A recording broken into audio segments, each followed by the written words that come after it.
Various laws and equations govern the motion of things in Newtonian mechanics.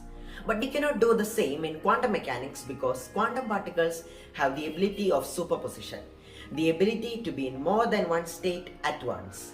Imagine I am a quantum particle in a room with a textbook and a tablet. Because I am a quantum particle, I can be with the textbook and the tablet simultaneously. But there is a greater probability of finding me near the tablet than the textbook. We can represent this chance as a graph.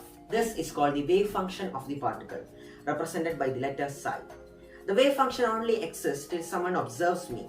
When that happens, it will collapse and you will only be able to find me in one state.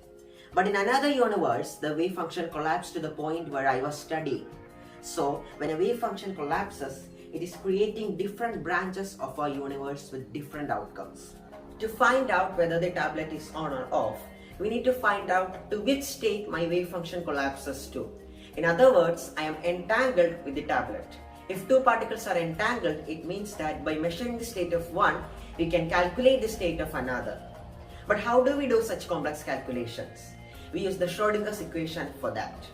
Schrodinger's equation tells us that if you do all of this calculation, you will get the total energy of the wave function.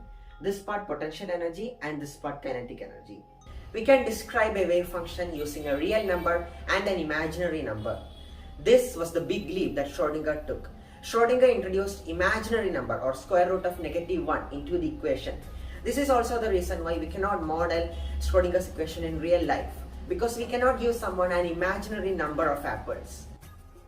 By accounting for something that is not there, we have created our finest description of our universe.